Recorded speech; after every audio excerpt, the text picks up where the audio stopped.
All right, this is part 2 in our series on CAWs, and there is widespread belief that the major American racetracks have sold out their core bedrock customers, the retail horse players.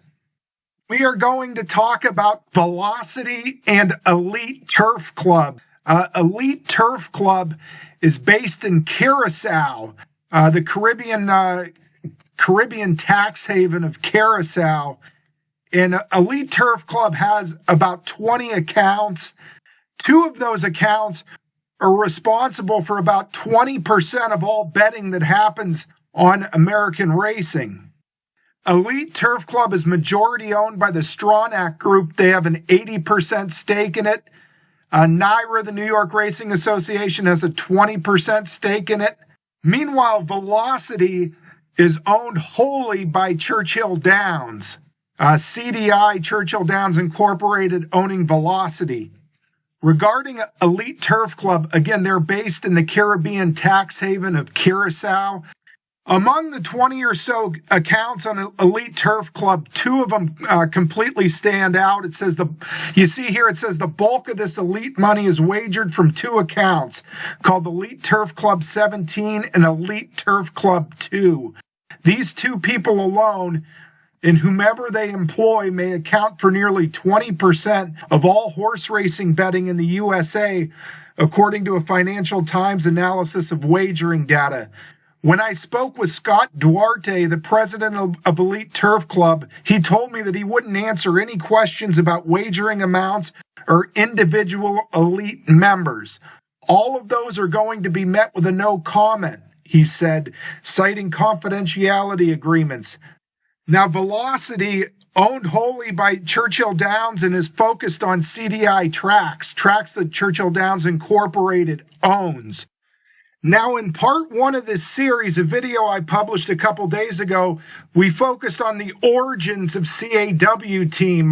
Bill Benter, the godfather of CAW teams, destroying them in Hong Kong against a 17% takeout, no rebates. The key, the secret sauce to these CAW teams operating in America now are the rebates that they get. Here is the formula you need to know to calculate the rebate that these CAW teams get. There are 3 factors. Factor number 1 is takeout, track takeout, the takeout percentage of the pool they're making their bet into. Factor number 2 is host fee. Host fee is the percent that the track gets for having a bet on their product. Bigger tracks tend to have higher host fees. Smaller tracks tend to have lower host fees. I think the host fee in New York, where it's a good product, good signal, I believe it's like 8% host fee.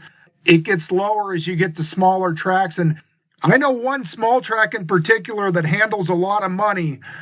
I've read all the summaries and documents. I know their host fees. I don't know the host fees for a lot of tracks.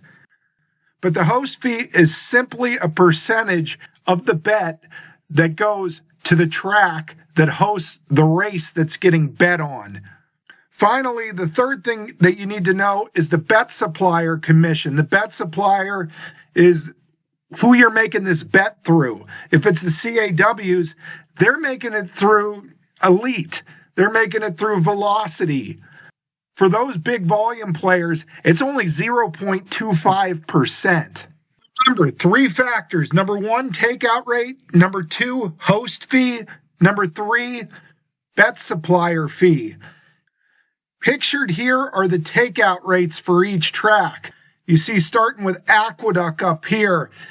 Aqueduct is NYRA. NYRA is a big-time signal. I would say their host fee, I don't know exactly what it is, but I would guess it's probably at least 8% or higher. I would say it is probably just about the highest host fee there is. Here are the takeout rates, though. 16% for win, play, show.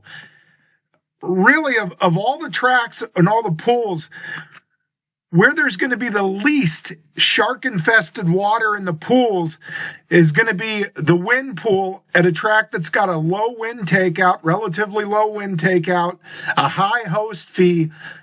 These are probably the best places for retail bettors to play. So you have a 16% win play show takeout at Aqueduct. Hypothetically, let's say it's 8.5% for the host fee there. So the CAWs, they got to pay that 8.5% host fee that's going right to Naira. Then there's a 0.25% fee for the bet supplier. So you're looking, that cuts their margin to 8.75, which leaves them about a 7.25% rebate would be my best guess on what they get for win play show bets in New York. Now, you want to talk about shark-infested waters, a pool of shark-infested waters. Penn National, I guarantee you their host fee is nowhere near what it is in New York. That would be a very logical guess. I don't know the exact host fees at Penn National. You would need to go through summaries and documents that I believe you could only get if you worked at Penn National. But their trifecta takeout, 31%, 30% for the superfecta. Hypothetically, let's say the host fee at Penn National is 5%. So the CAWs would have to pay the 5% plus the 0.25% to Elite Turf Club. The rest will be rebated back to them. They will be in these pools in force against the suckers, the retail suckers that play tries and supers at Penn. And again, three things that you need to know to calculate the rebate percentages that these CAW teams get. Need to know the takeout rates. Well, here are the takeout rates right here for all the tracks in North America. So those are the takeout rates. You need to know the host fee. The host fee is very key. In the host fee, that information is not easy to find like the takeout rates are. But the host fee is key. The higher the host fee, the less the rebate that they're going to get. Lower the host fee, larger the rebate. And the third part is the bet supplier fee. Well, they're betting like crazy on on Elite Turf Club and Velocity. Their bet supplier fee, from what I've been told and what I've gathered, and I don't know it for a fact, but the word on the street seems to be that it's 0.25% is all. You're probably saying, well, yeah, the CAWs get big rebates, but retail bettors who bet large sums of money can also get big rebates too, right? And to some degree, there is some truth to that, but it depends what state you live in. In my case, I live in the state of Pennsylvania. Now, the state of Pennsylvania has produced the most decorated and sensational winning horse players of all time. You're talking number one of all, Pittsburgh Phil, Plunger Walton, Bill Benter. There's never been three more sensational, decorated horse players in the history of America than Pittsburgh Phil, Plunger Walton, Bill Benter. Yeah, Bill Benter did it in Hong Kong. But those are the three guys, the three American citizens in the history of American citizens betting horses. Those are the three guys. They're all Pennsylvania guys. Pittsburgh Phil, Plunger Walton, Bill Benter, Art Rooney. Where I'm from in Erie, produced Andy Beyer. He wrote a book, My $50,000 Year at the Races. I'm in the epicenter of where the horse players are, Pennsylvania.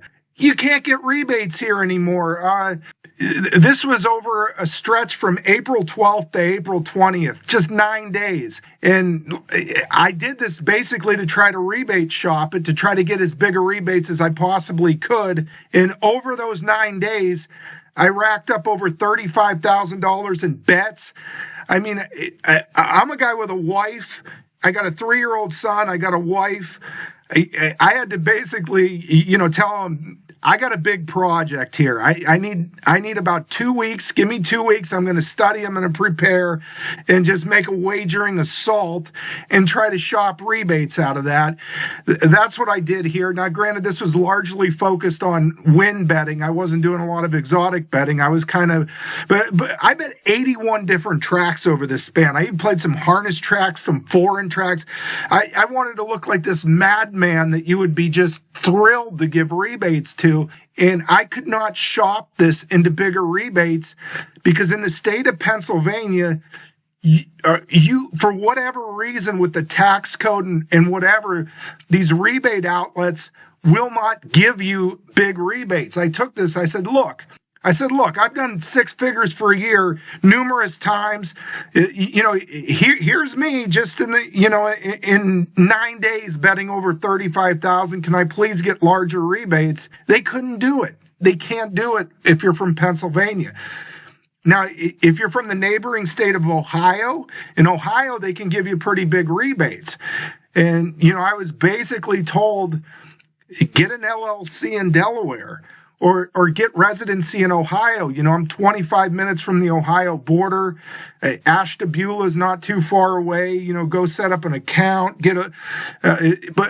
So I go to my wife and I tell her, look, I think I'm going to get an LLC in Delaware. No, you're not doing that. And no chance. Well, what if I get a bank account in Ohio and get like a fake driver's license or something? No. So there is never going to be another serious winning horse player from the state of Pennsylvania again, unless they're involved with a computer team like Bill Benter.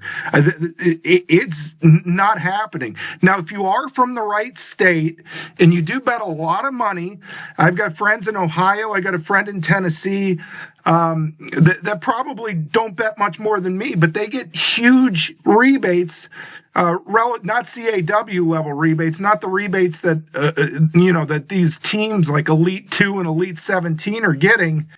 That's the frustrating thing here. If you're from the state of Pennsylvania, you're not going to get a rebate more than 3%, no matter how much action you can show, no matter how much betting you can do.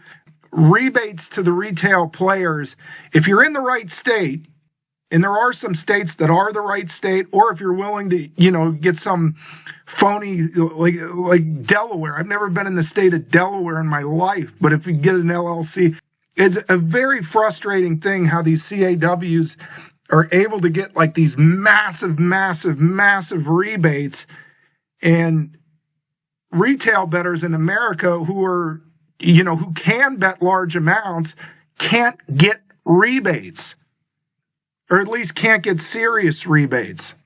All right. And finally, if the rebate factor isn't enough, the other huge advantage that these CAW teams get, it's right here. The other advantage is that because the tracks also own the tote companies, the CAW players are allowed access to monitor real-time odds and will pays for exotic bets, and most importantly, send in a massive number of batch bets at the last possible second before a race begins.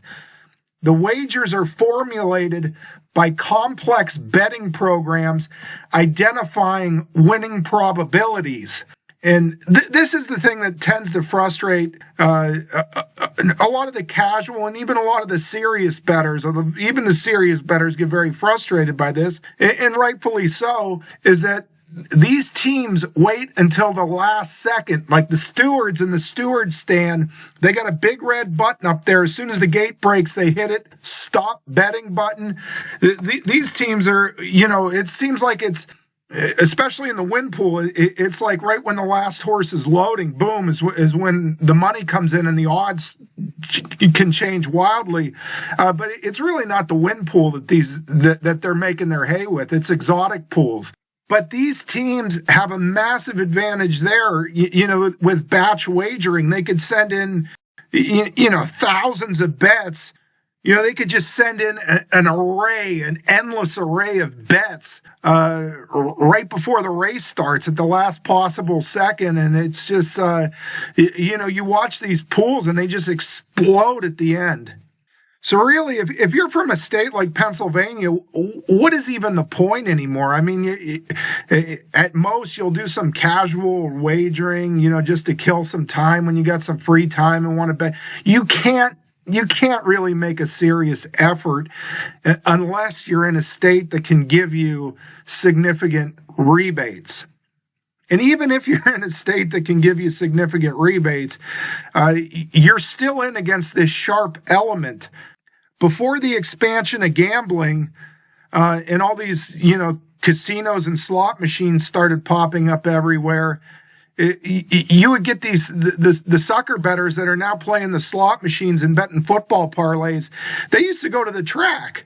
The track had people that would go to it. They weren't ghost towns, which almost all tracks are like ghost towns. Now there's some clear exceptions, maybe a half dozen to a dozen exceptions where they could get good crowds and they still resemble racetracks.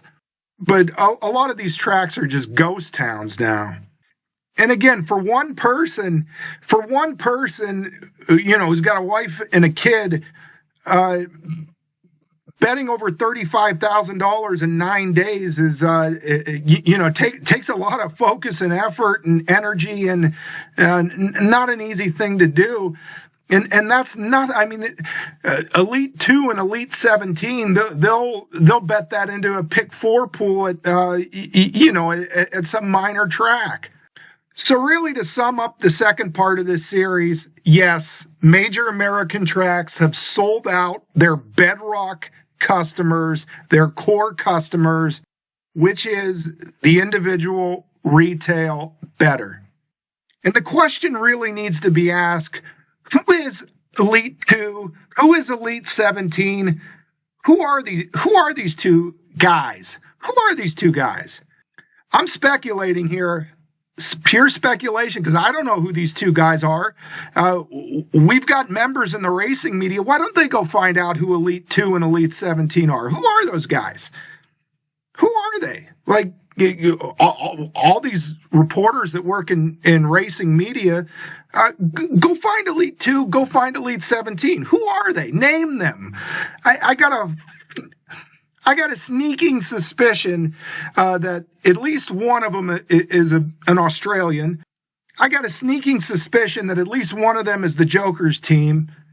And I got a sneaking suspicion that these are foreign guys. They're not even Americans, in my opinion. Look what goes on at Betfair. Look at the exchange in Betfair with American racing.